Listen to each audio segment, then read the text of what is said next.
Welcome to Season 2 of Red Sox Digest, the only show where pain, sarcasm, and false hope collide nightly, like a Masataka Yoshida ground out to second. We break down every loss, every meltdown, and the occasional win, with sarcasm, facts, and no front office spin. Subscribe today at RedSoxDigest.com, or keep wondering how a wildcard team spent an entire offseason avoiding power hitters. And now, here's the crew at Red Sox Digest.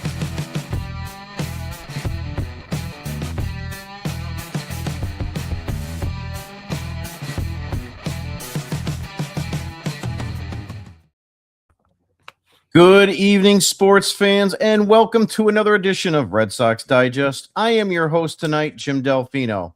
And folks, before we begin, let's start with the fact that I'm the only Red Sox fan who hates the Yankees so much that I floss with Derek Jeter rookie cards.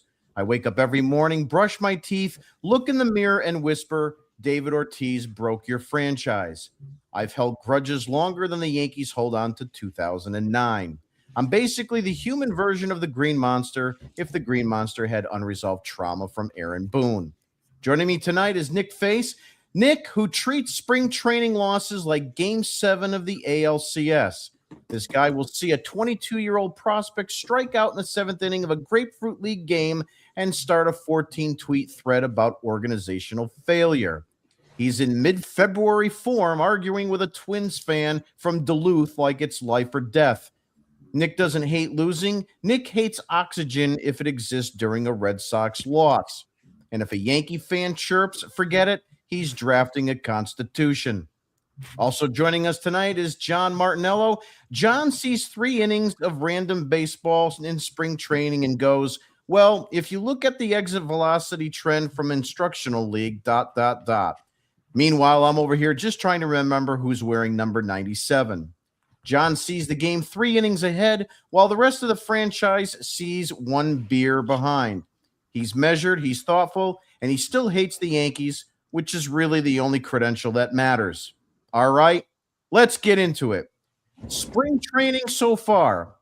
Your Boston Red Sox are doing what spring training teams do, winning some, losing some, and convincing us that 3 random at-bats means someone is either a future Hall of Famer or needs to be shipped to Worcester immediately. Today's game against the Twins was a classic March baseball, only in February. A little sloppy, a little promising, a little, why is this guy batting cleanup? You saw flashes, a couple of good swings, some young arms getting work in, a bullpen inning that looked like poetry following one that looked like a little league carpool. And that's the beauty of it. We've already written up the first few games, and what's clear through the first stretch is this. The offense looks deeper. Not 2004 parade down Boylston Street deep, but competitive. Maybe professional. You're seeing better at bats. Fewer of these 3-pitch I have dinner reservation strikeouts. The pitching, that's the big storyline. Starters are stretching out. Velocity readings that make you lean forward in your chair. And yes, a couple innings where command left the chat. But overall, more swing and miss, more purpose. Let's pray for contact. The young guys are making noise. Prospects are doing what prospects do, showing you just enough to make you irrationally excited. And the veterans starting to look comfortable, which is something we did not say consistently last year. And let's not overreact either way. It is spring. The Yankees fans are probably printing World Series t-shirts because they won a Tuesday matinee in Tampa. Meanwhile, we're evaluating approach, depth, and roster battles. This team feels balanced, not flashy, not desperate, maybe balanced. And that matters because through these first few games, including today against Minnesota, there's something different in the air. And it stinks. It's not hype, it's competence. And after the last couple seasons, I'll probably take competence. That said, it's time for us all to face the facts. It's time for Face the Facts, where excuses get laughed out of the room, your feelings are irrelevant, and your opinion probably doesn't matter. No spin, no cope, just the facts. And now, your esteemed host, Nick Face.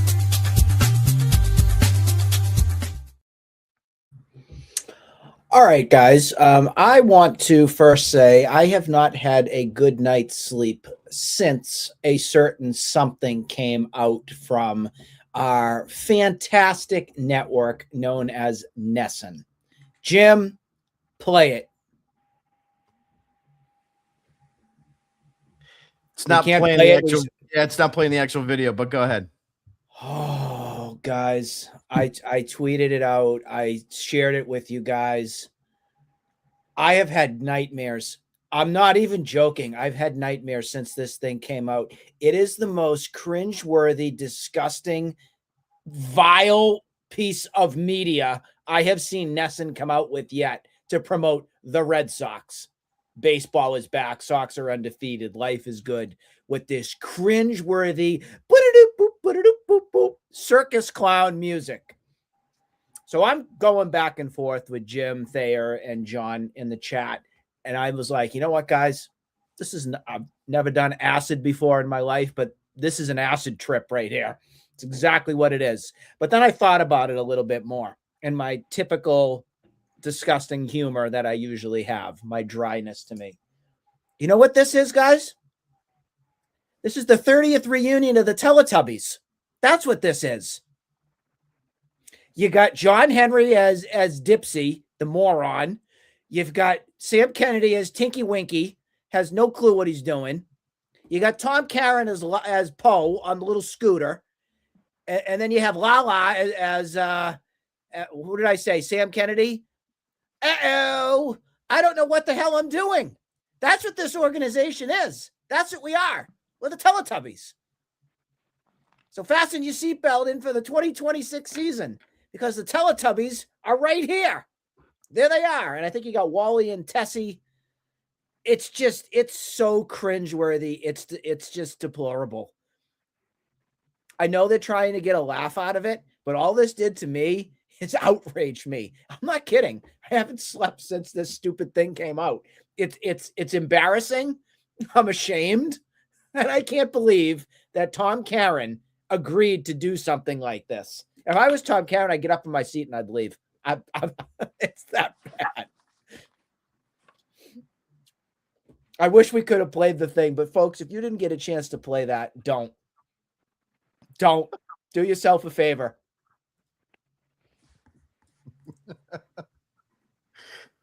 Yeah, it certainly was. That's about as cringeworthy as you can get from a broadcast. I can't believe when I saw that. Pumping and chirping. Oh, yep. Here we go. We got our win. Spring training. Here we go. Dance-a-thon. I honestly thought I was watching Sesame Street. I got to be honest. I'll tell you, the Teletubbies. Uh-oh.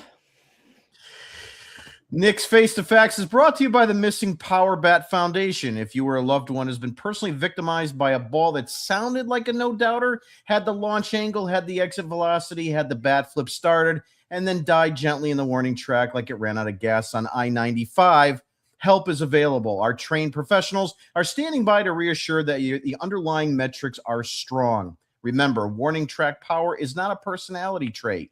Call now. Operators are standing by with charts, spray diagrams, and a candlelight vigil for every 387-foot fly out to right center. The Missing Bat Power Foundation, because at some point, someone needs to clear the wall. And with that said, it is now time for the Martinello Minute. And now, the part they don't want said out loud. No spreadsheets or corporate spin, just the truth, raw and impatient. This is the Martinello Minute. So, unlike Nick, I wasn't rage baited or, went insane Consider over that yourself video. lucky. I'm still on the youth side, so I found it funny. But Right.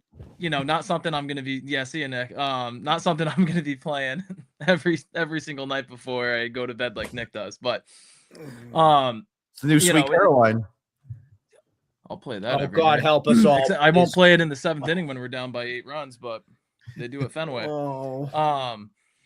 But so we're 4 or 5 games into spring training now. And one thing that I see a ton on Twitter is people overreacting about every single thing. Ranger Suarez gives up a home run. Johan Oviedo, 3 walks, hits a guy. Brian Bayo's changeup is just a slow sinker. It's getting lit up. The only questions you should be asking during spring training and still take with a grain of salt are the guys hitting the ball hard? Are the pitchers hitting their spots? Do their pitches look different? Do they have their velocity? Do they have their command? Are the batters hitting the ball on the ground, or are they hitting the ball in the air? Are they chasing out of the zone? Are they swinging at strikes? Your batting average, on base, slugging. Don't worry about that, honestly, until May 1st. Even April, I wouldn't worry about those statistics. But with that being said, I'm going to dive into kind of things that I've liked so far through the first week of games in the Grapefruit League. Connerly early off the top, 2 innings, 1 strikeout, 1 walk, 4 whiffs. Every single pitch he threw was averaged at about a mile an hour up from what it was last year. Mikey Romero, who we're going to get into later, his defense has looked really strong so far, and his hitting the ball hard. He's hitting the ball off the ground, and he's not swinging at balls. One question that I know that we'll bring up later, is he going to be a trade piece, or is he going to be depth behind Marcelo Meyer? Moving on, Jarren Duran has looked incredible thus far. He's a guy that me, along with Jim and Nick, both wanted the Red Sox to trade this past offseason, and I'm sure they'll agree with me that we wanted him gone the offseason before when he had that incredible trade value. But he's been lighting up pitchers, line drives all over the place. He's not swinging for home runs like he got to a point with last year. Quote from Alex Cora, "I know it's early, but Duran seems like a different hitter. Hitting the ball really hard, pull side, getting to some pitches that last year he probably didn't get to. I'm expecting a lot of big things from him."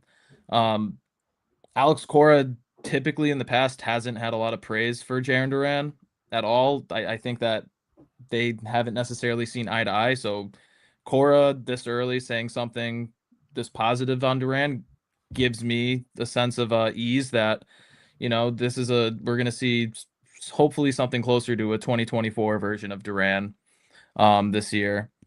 Moving on, the bullpen that we've had a ton of questions about in the offseason. The major league guys, at least so far, have looked great, especially Greg Weissert, who threw yesterday. He's working from the third base side of the rubber now.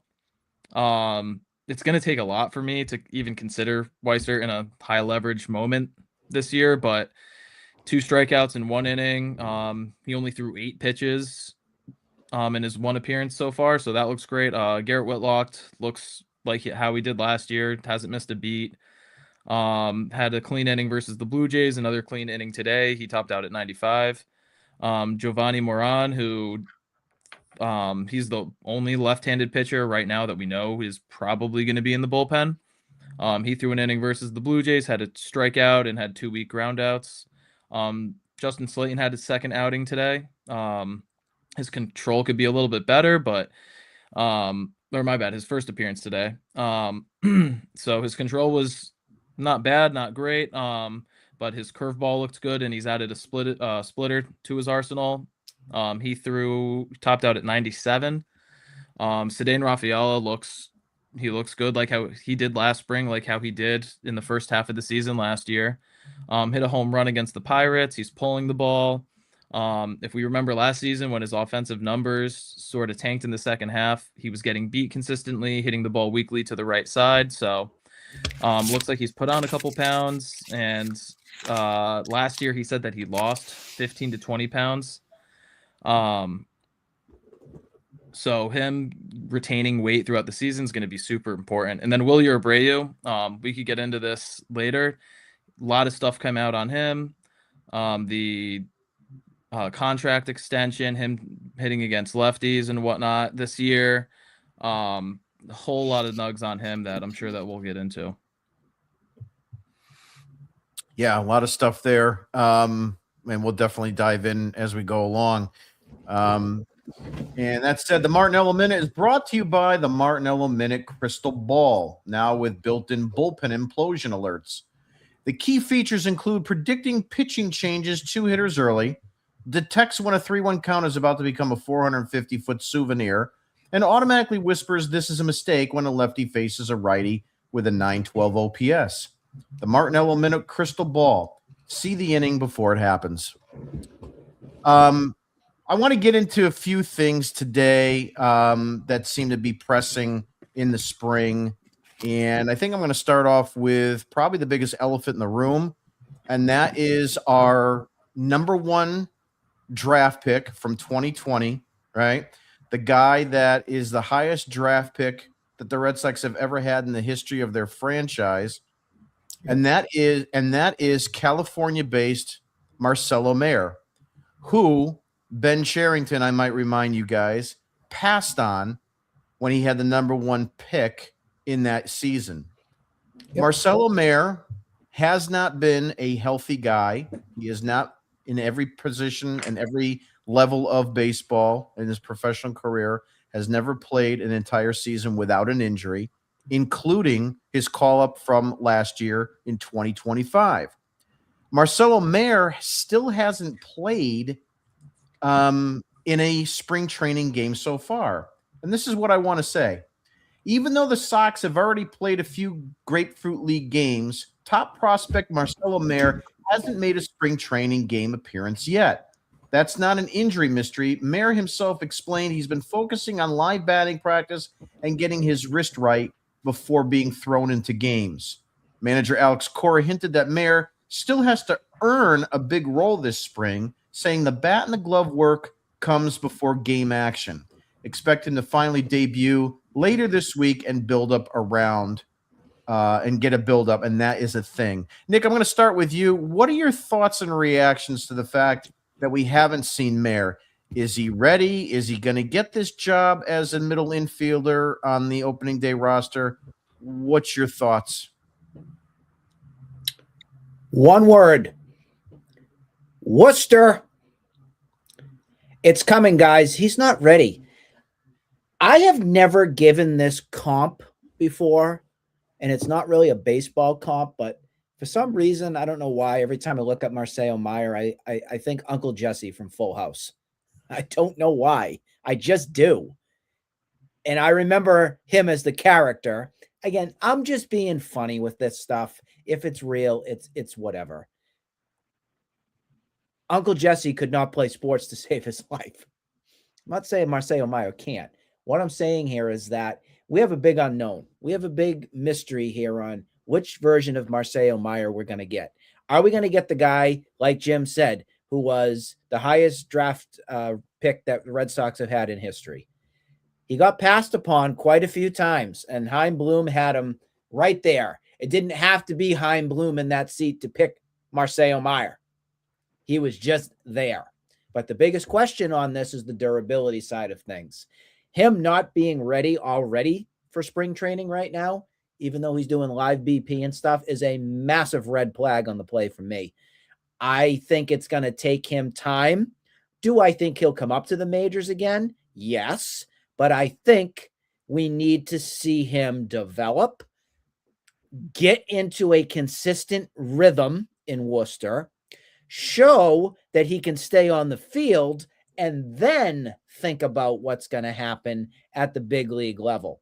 I think that the Red Sox are focused more on Durbin at third base and Connor Falefa over at second. Yeah, in a way, kind of. But I don't know. He was just, I saw a clip of it a couple days ago, and I'm like, oh, he looks like Uncle Jesse. Just something stupid in my humor that I love to think about. But yeah, that's what I think on Marcelo Mayer. Do I think the talent's there? Yes. I'm not giving up on Marcelo Mayer. I don't want to hear comments that say, oh, this jerk over here is giving up on him. I'm not doing that. And the Red Sox certainly have not given up on him either. If they had given up, we already would have seen him traded out of here. Let's be real. We would have, and we didn't. They got to get him right. They got to get him healthy. And I think the only way to do that is to make sure developmental wise, he is 100% ready to hit the ball in the big leagues, field the ball, show he can stay on the field. You got to do that. You got to prove that over in Worcester, in my opinion. Well, one of the things that they talked about on the Felger and Maz show too about Mayer was, and again, this is hyperbole, that he's not a Craig Breslow guy. He's a Chaim Bloom guy, so they trying to hold him back for that reason. I mean, it would be ridiculous. But here's the question. I want to get your take too, John, but I also want to add this in.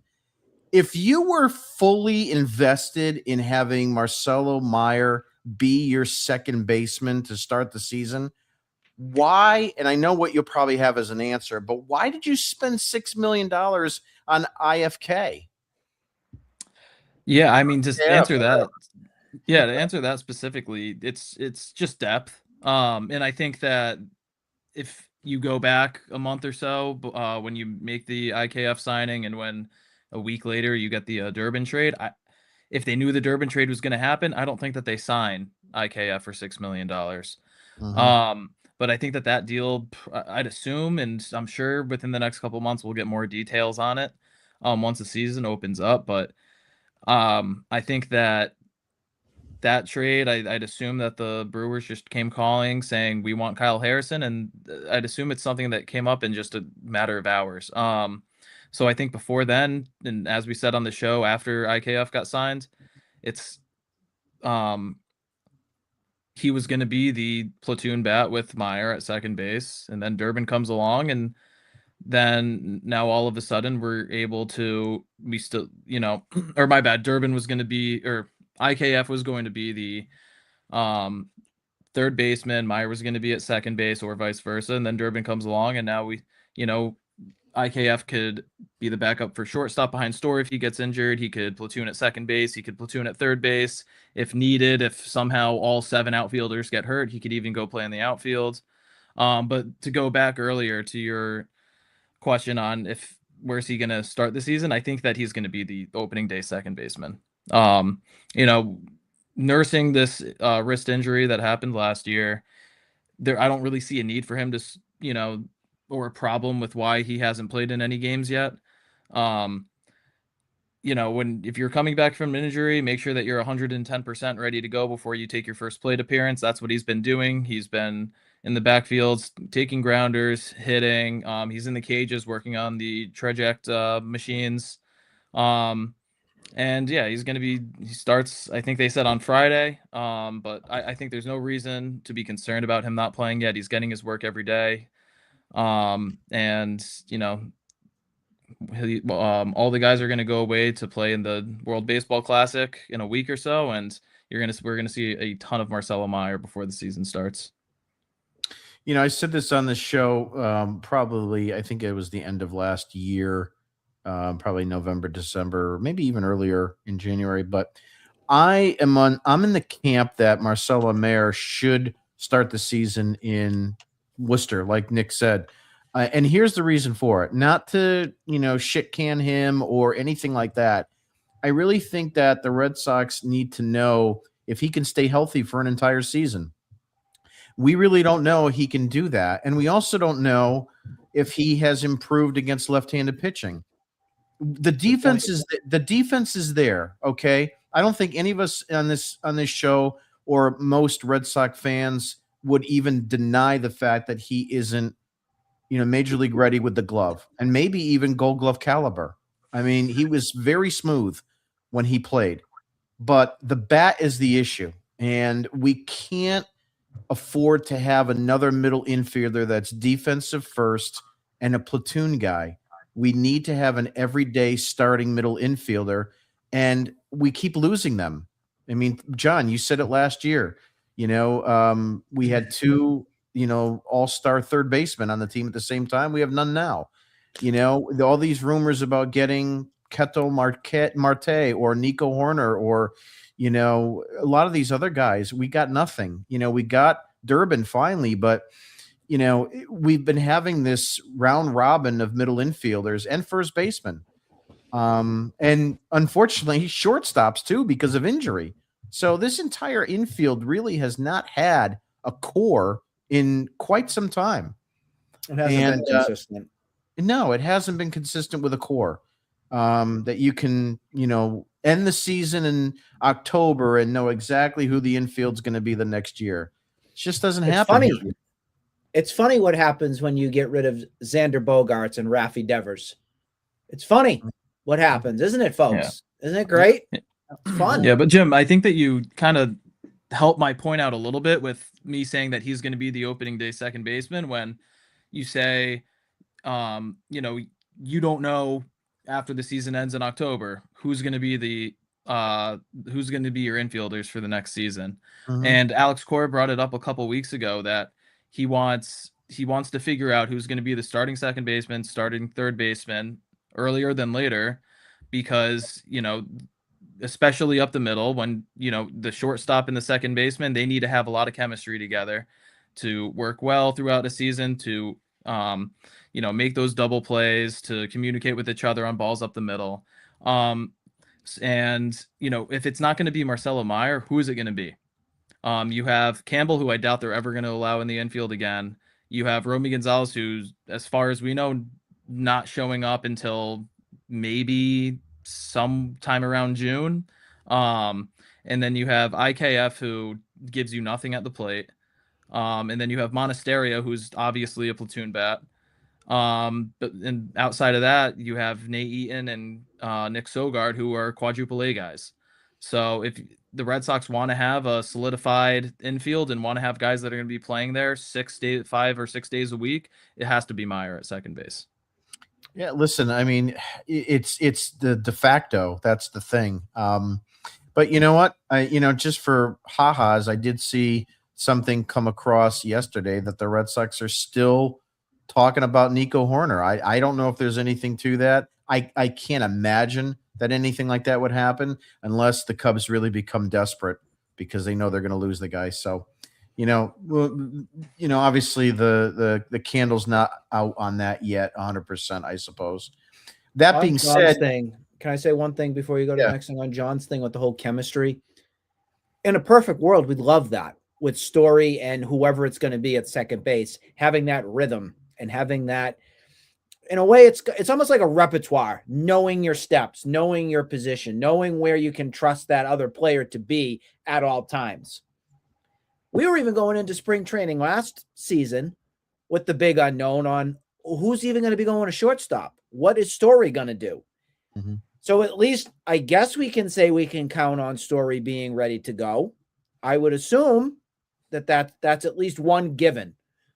The next thing is figuring out what the rhythm is going to be like with Connor Falefa. What's it going to be like with Marcelo Meyer? In my eyes, I would think Trevor Story is lobbying for Marcelo Meyer. I think that is in his perfect world is his guy he wants to see there at second base. Probably. But I think what Cora is probably trying to do here is push and to get that to happen. Because I don't think he wants to just come out and flat out say, I'm giving this to you. The other big unknown again is Romy Gonzalez. Is figuring out what the heck's going to happen with him. And I agree there with John. I like mid-May to June for him with the shoulder. And don't be surprised if the shoulder is going to need surgery. Because I haven't said anything about that right now. They're saying rehab, get it stronger, getting into a spot where he can swing the bat. I guess they're going to try it out next week. We don't know on that. Christian Campbell, again, unknown on what's going to happen there. And then we've had Ceddanne Rafaela at second base as well over the years. So that's like almost in a way flip a coin on who's playing second base right now. Yeah. And it's scary. Yeah. I love consistency. Yeah. I'm still the camp to have him start in the minors only for that reason of showing he can be healthy and then maybe hopefully be able to hit really strongly like Roman Anthony did and force the Red Sox hand to draw him and purchase his contract for the major league roster. Just switching gears a little bit. Mikey Romero, who follows me on Twitter, by the way, he's having a pretty good spring so far. I don't know if you guys have looked at his numbers, but John, I'll start with you. You think there's an outside chance he could be the second baseman to start the season? Unless Meyer again with him with the injuries, but unless Meyer gets, hurt at some point this spring, I don't see the reason, even if he were to get hurt, that Mikey Romero for opening day would be a candidate. And as I just mentioned, there's a ton of guys who can play second base. Can they be a major league second baseman for 3 months? That's a question to be answered that I don't want to know the answer to.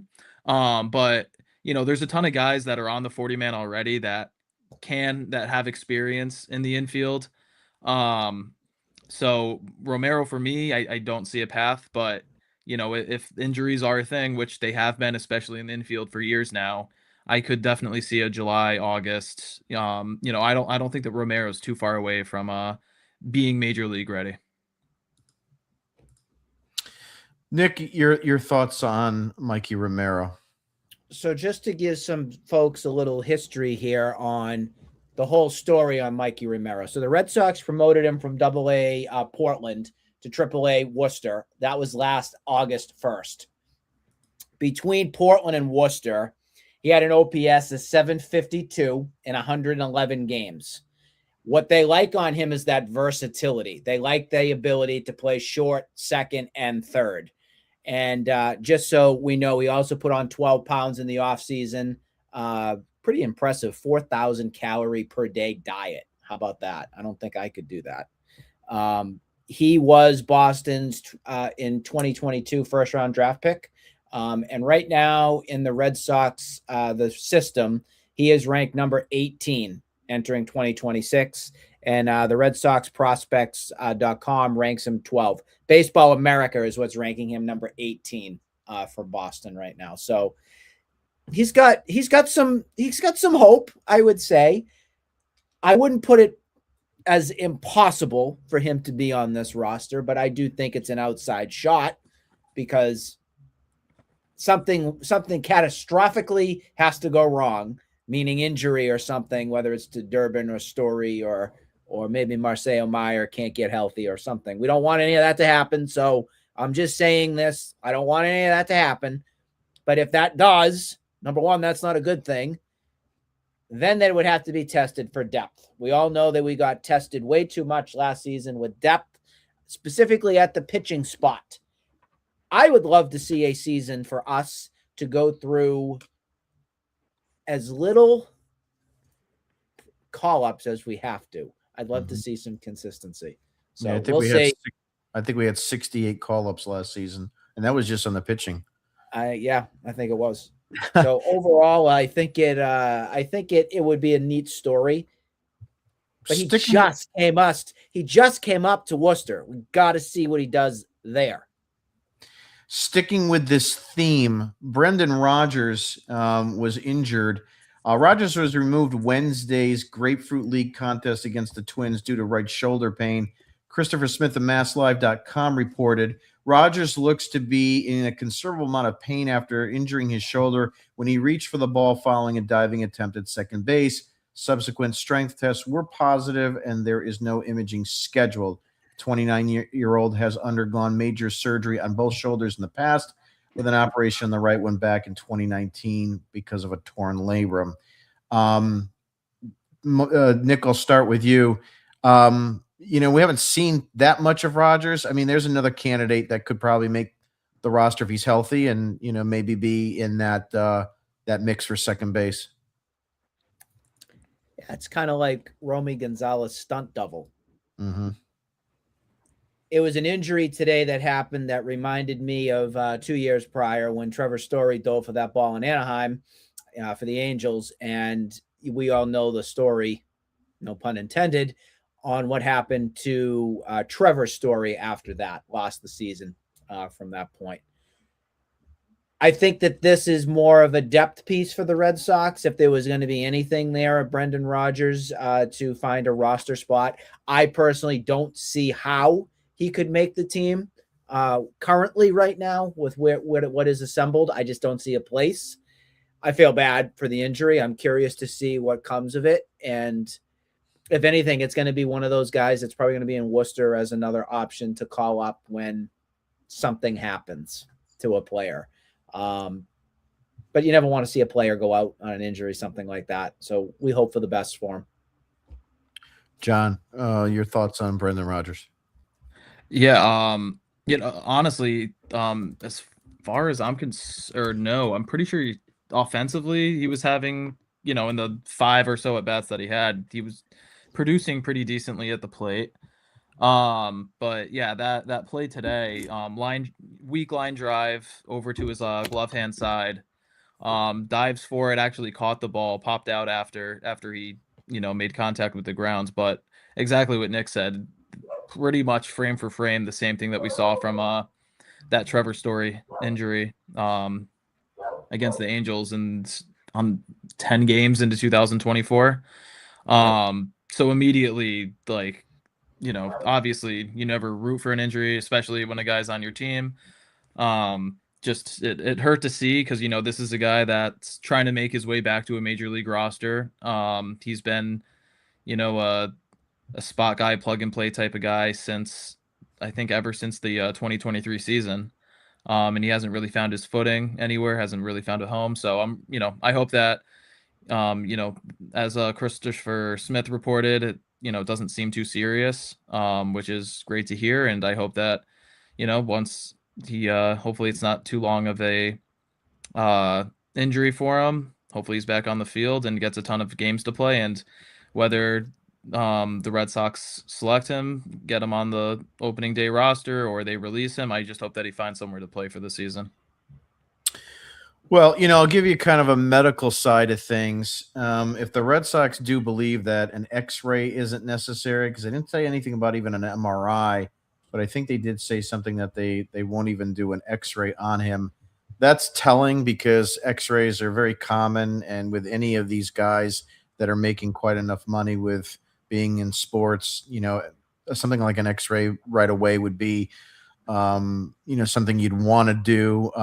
Evidently, they did enough orthopedic tests to see. And the first thing you want to think about is a separated shoulder, AC joint, GC joint, something like that. And obviously, they didn't see anything that was necessary at that point. So that's promising from that point on. But I'm sure a little bit of rest, ice, compression, and we'll take it. Probably at the end of the weekend, and they'll see if he can throw. Moving on a little bit more to the pitching side of things.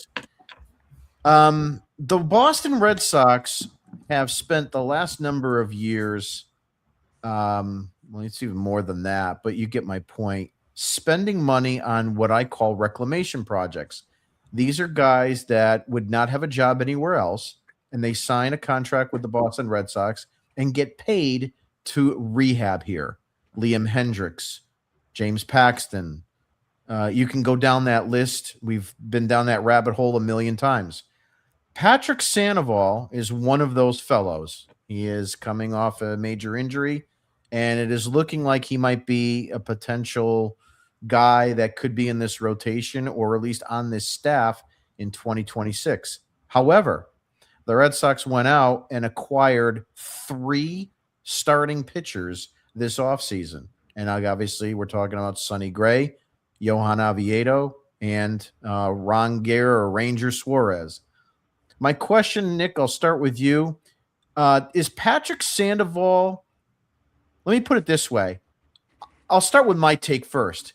I think there's a very strong chance that he's the number 5 starter if he can show he's healthy in spring training, because they're paying him the money and because guys like Oviedo have options.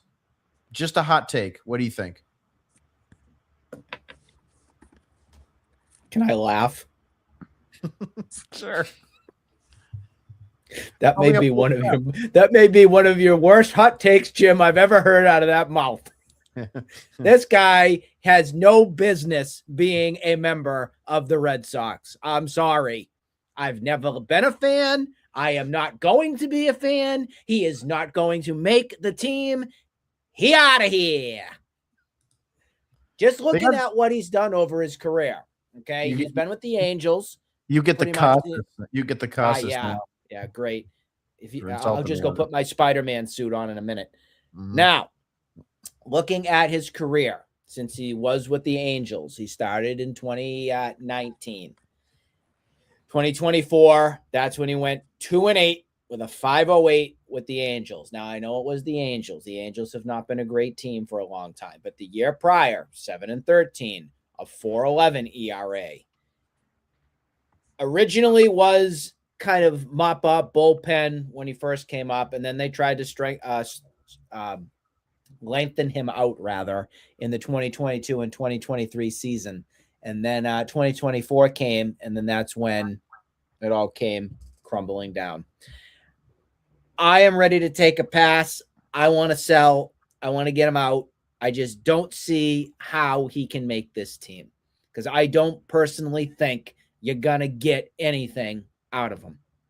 I think he's one of those guys, like you said, Jim, that gets signed by the Red Sox, rehabs, tries to get himself back into the game, and the game is done for him. Goodbye, Patrick. And the last name Sandoval says it all I need to know on that. Goodbye, Sandovals. Get out of my life. I'm all set. Look, let me expand on that take. The reason why I brought that up is because this Red Sox team and this ownership and management are not like they were in the early 2000s where they would just steamroll people with money. It didn't matter what happened, whether they got value for a player or not. And they're so unlike that way of running their team now than they were 20 years ago. So I just there's something that eats at me down deep that says this stupid team will want to get its money's worth and they'll do something with him, or they'll have him pitch because they're going to want to show that he's healthy enough so that they can try to move him at some point. I don't know the actual luxury tax implication number right now. I think they're at somewhere at 265, 270 is what I'm reading online. I know he's about 19 million. That would take them under that second luxury tax. They're the type of team that would do that. They would. It's just sick that they even paid that much money for him. That's what I don't get. It's ridiculous. Why was this contract even given out? It is the one contract out of the last 3 or 4 seasons of contracts that were given out to players that you look at and you say, WTF. No, that's Liam Hendriks. What are we doing? Yeah, that Liam one too. He's in the same thing. Yeah, Yoshida. The biggest one. I'd say in the top 5, Patrick Sandoval for me is one of those where I look at and say, what are we doing? Like, the only difference with Yoshida was he was healthy. We just didn't know he couldn't hit or pitch or catch. John, your thoughts on Sandoval? Yeah, I mean, as simple as you could put it, I think that what the Red Sox really want out of him is, get his starts in over this next month, in Fort Myers, show that he's healthy, show that he could pitch in the MLB, and then hopefully a team takes a stab at him. I don't see how any avenue as to where he'll ever. I won't say ever, but I don't see where, barring injuries, he fits into the rotation. I don't know if he's the type of guy that would accept a role in the bullpen. But considering that there's one left-handed pitcher in the bullpen right now, if he's willing to, I could see him coming out of there. But as a starter, I have Early above him. I have Tolley above him. I have Cutter Crawford above him too. Yeah, Crawford's another one that is kind of obviously not on the contract, but in the same boat of him as him. There's a ton of guys that are cheaper, have more control, and when it comes down to it, like the last time that he showed that he was a good pitcher in Major League Baseball was in 2022. So, hopefully he gets his starts in the spring. He shows something and the Red Sox are able to move on from him. I like Cutter Crawford in the bullpen. I think he could replace the Whitlock experiment of being a multi-inning pitcher. I think that would be, he would be a weapon there for any of the starting rotation that can't go deep 6-7 innings, something like that. Moving right along, I want to talk about old friend of ours, Triston Casas, the guy that makes the guy that makes my stomach turn on a nightly basis. Triston Casas, this was Chris Cotillo on X Twitter, had extension Triston offers from Casas the Red, cape on. had offers from the Red Sox heading into 24, but nothing was enticing. I don't have any regrets, Oh, it says, about the way that I handled the situation. In the moments that I was not agreeing to anything long term, I felt like I could take the field and post an 850 OPS rolling out of bed. I was just that confident, and I still think I'm that type of player. Nick, he should rename his name. He should change his name to the Narcissist. I think he needs his brain examined for CTE. I seriously do. So, I don't know if it's naive is the right word, or if it's in love with himself or overconfident or something about that. But dude, what have you done here? What? Rolled on the field at Fenway and sunbathed? That's your biggest accomplishment. He is a self-centered narcissist. And I can't stand the people on Red Sox Twitter that come after me all the time that say, you don't like him because he paints his fingernails. No, jackwad. That's not why I don't like him. If the guy hit 280, 290 with 35 home runs for the last, if he was JD Martinez, Nick, John, if he was JD Martinez happy with every single year, I would just be like, yeah, whatever. He paints his nails. It's not something for me, but it is what it is. It's production based. Production. And not only does he not have the production, but he keeps putting his foot in his mouth every single time that there's any interaction with him, from carrying a box like it's a 1987 boom box to just having a spew fest on Instagram that basically should have been in a foreign language because it didn't make any sense from that post. John, your thoughts on TC here? Yeah.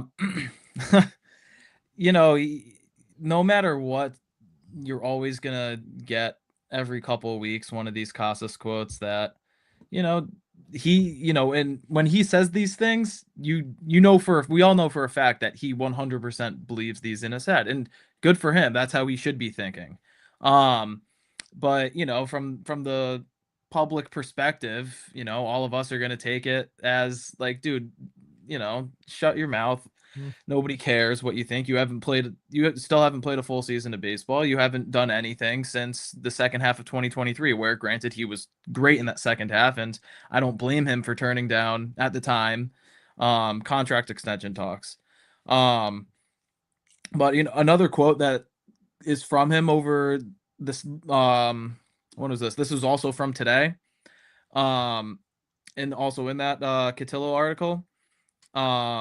He said, I'm not sure and this was him on his current health and timeline, and if he's going to be ready for opening day.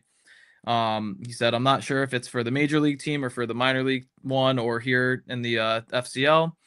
He said, I still believe that it could be in MLB if everything goes perfectly over the next couple of weeks with my rehab. I still have a couple benchmarks like sliding and running bases that I haven't tackled yet that I want to feel perfectly comfortable going into a game, having done multiple times and recovered from, and then over weeks felt like I've developed that skill again. But my health right now is in a really good place compared to where it's been in the past. From that, like, it sounds like a normal human being talking, which, we get, it's kind of 50-50 at this point on what we get out of him. And, at the end of the day for Casas, the Red Sox need a thumper in the middle of the lineup, and he's the only guy outside of maybe Roman Anthony or Contreras that Yeah, at least we won't be seeing him in April when he'll be able to wear the shiesty during the games. But I hope that he, I hope that he is healthy at some point sooner than later, and I hope that he could contribute because I'd rather see him in the lineup than Masataka Yoshida. I mean, I think I hate to say this, but he obviously offers better potential. And I hate the word potential in sports because it's disingenuous, but he has more potential than Yoshida can produce you, at least from a power standpoint. But, at least Yoshida can make better contact. I'm just sick and tired of the nonsense from this kid. It really is. I mean, I don't He understand. needs There's to understand. Shut up and play. yeah, Shut up and play. But he can't even do that, Jim. No, I know. And Thayer has said that a million times. Just shut up and play. Let your play be your talking, Actions speak louder than words. People have been saying that for People come at 100 us years. because they think that we hate the guy because he's different. Has nothing to do with that. It's about If production. you just go out, you hit the ball, you win games, we're fine. It's the Look. extra stuff that drives me insane. Look, Kurt Schilling had a big mouth, but Kurt Schilling You backed could back it it up 100%. Okay. So, I didn't go around saying, "Hey, I don't like what Kurt Schilling said about." I don't do any of that because he went into Yankee Stadium and he says, "I can't wait to shut up 38,000 people." He had that aura and he had that positivity about him, and he delivered, and that was the biggest thing. This kid hasn't done it. I don't know if he ever will, but before we take some comments, I want to just 30 seconds on this little happy exchange. This is Alex Bregman's Instagram post, and this has been circling Twitter quite a bit. Nick, you take it first. Oh, What do you sure. think Thanks. it is? Appreciate it. The other thing that's kept me up all week, this is actually, in case you didn't know, the Christmas card of Rafi Devers and Alex Bregman. They already made it. They already have it self-addressed. It's already stamped. It's going to 4 Jersey Street, Boston, Mass. Attention, John Henry, Tom Werner, Sam Kennedy. There it is. Your Christmas card's all done.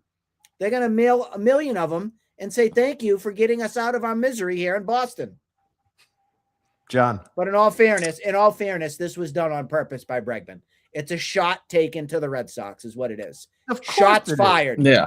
Yeah, there's no Yeah. question. John. Yeah, go ahead. Nick took the words out of my mouth. It's a complete dig at the Red Sox, and can you blame him for posting that? Absolutely not. It's wonderful.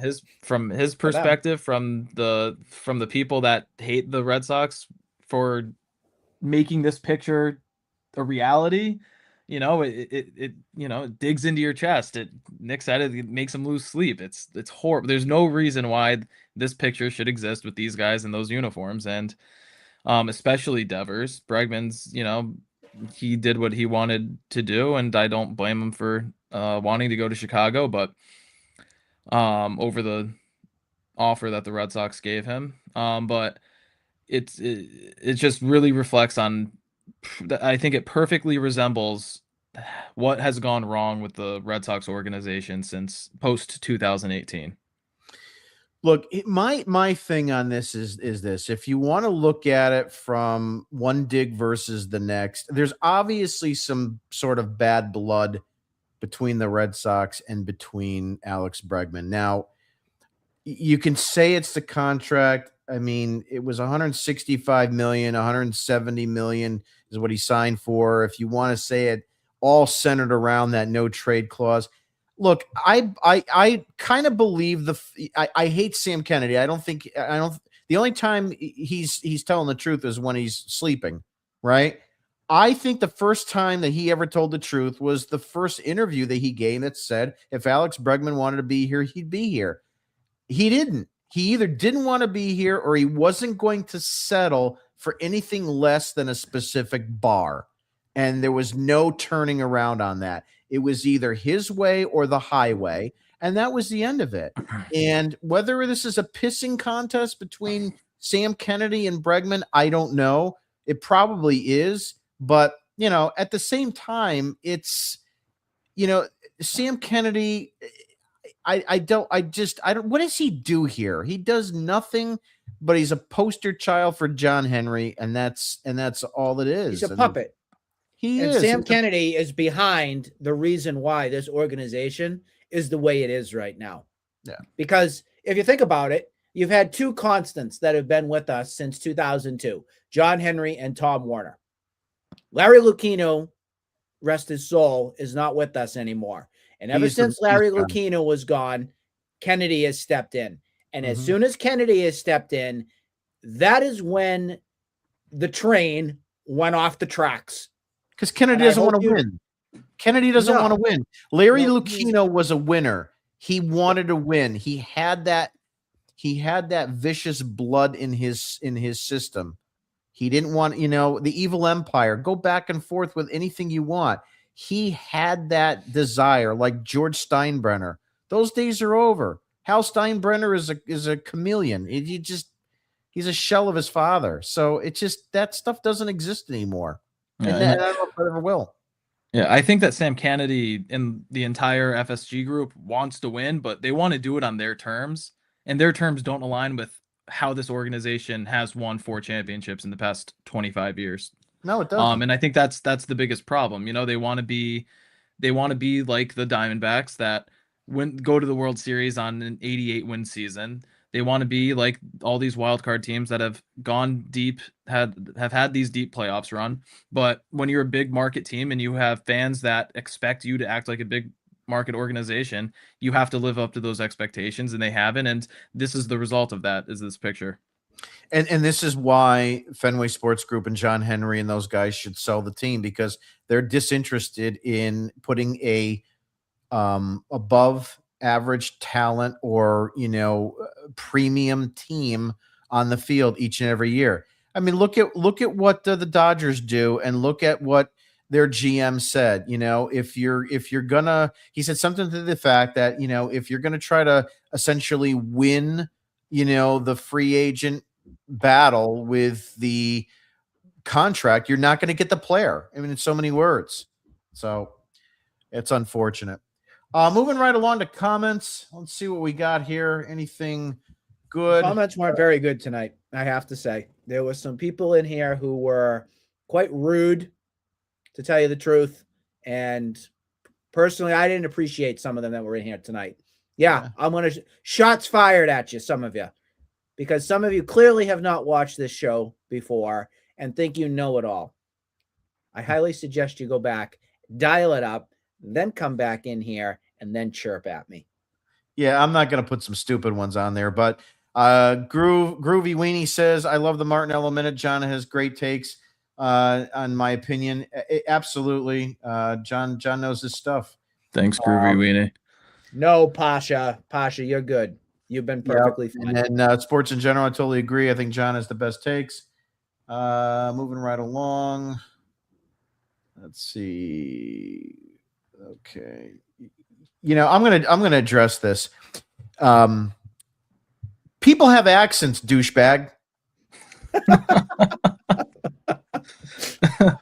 Pack your card, have it yard. Listen, hey, it is what it is. If anybody listens to Tom and Quincy too, you're gonna make fun of him because he'll probably beat your ass. Betty, we love you. Betty loves Betty. Okay, Betty's cool. Yeah, Betty's like Pasha. Betty. Jim isn't like that. I don't know what she means, but let's see here. Last time I heard it was from Chris Sale. He was right. That's another thing. How about Chris Sale getting that contract? It's just another gaffe that this organization did. And look, I'm on record. I got a little bit tired of the Chris Sale, Chris Frail type of thing, but man, oh man, you look back on it now and we could use that guy. What I think is funniest about Sale is, go ahead, Nick. You knew when he left. You knew the tides were going to turn on him, and he was going to be fine.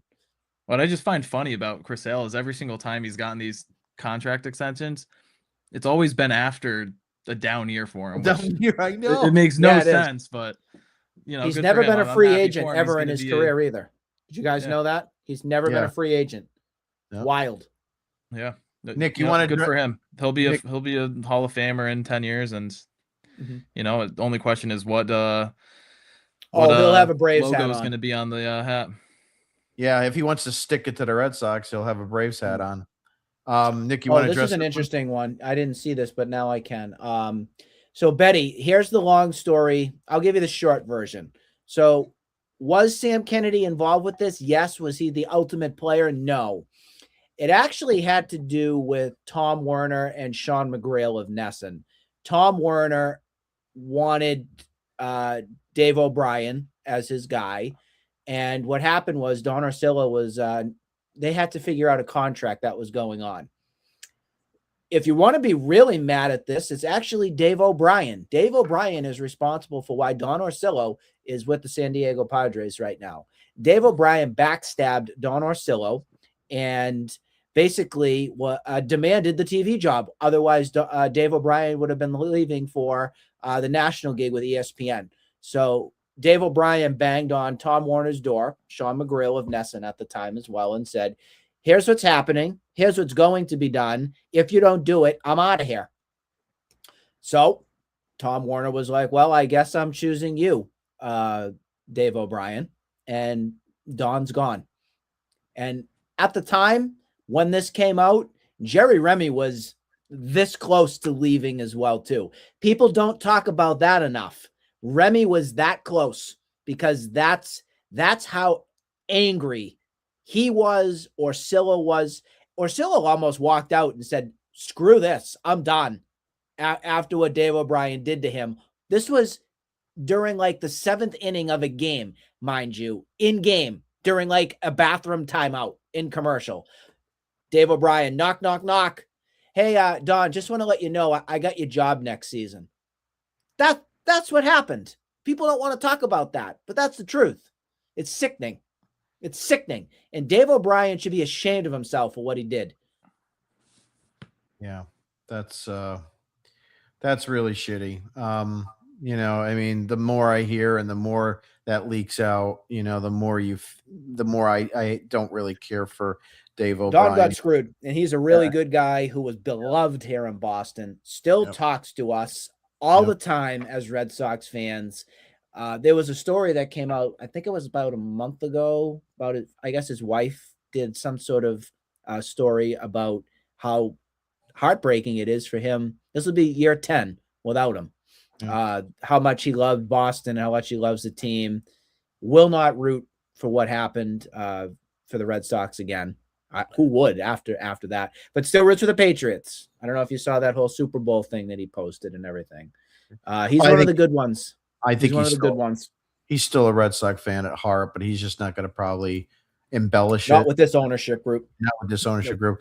And I follow Don. Don follows me. Nick, I think he follows you too. John, I don't know about you, but Working on it. We chat quite a bit. Yeah. Yeah. You know, when I've posted, you know, my heartfelt I'd love things him to come Don, on here. I'd love him to come on and just tell his story. I really would.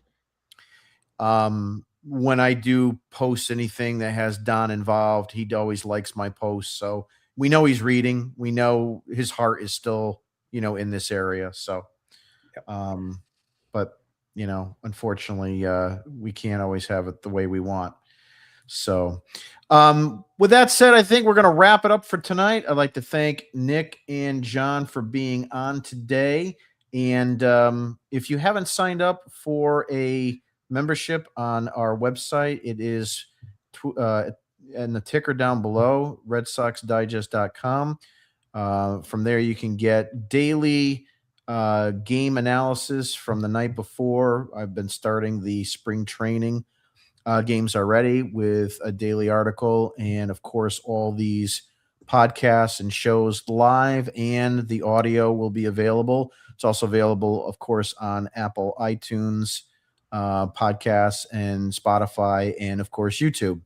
A couple other points that I want to mention. We do have a giveaway for the end of March. I think it's March 24th is when MLB The Show 26 comes out. You can go to my Twitter feed to find out how to sign up and get entered into that drawing. What you have to do, it's very simple. You have to follow everybody on our show, Nick, John, Curry, Thayer, and myself. And then you have to take a screenshot showing that you unfollowed the Bastards of Boston Baseball.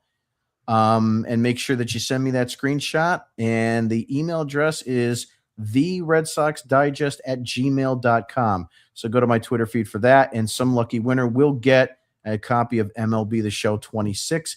Right now, we have 305 people who have entered into that already. So astounding numbers for people that want a better show. Also, during the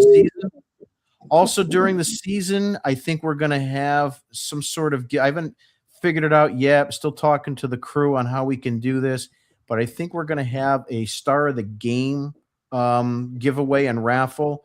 More particulars will be on our website and then obviously on Twitter, exactly how that's going to run. But it's probably going to be something like, before every game begins, you type in who you think is the star of the game, and then we'll pick a star of the game on our live broadcast. And if there's a match, you're entered into the final drawing. So we'll figure out how that's going to be. It could be a season-long thing. It could be each month, 6 months in the season. So, but more on that will come along as the spring training continues on.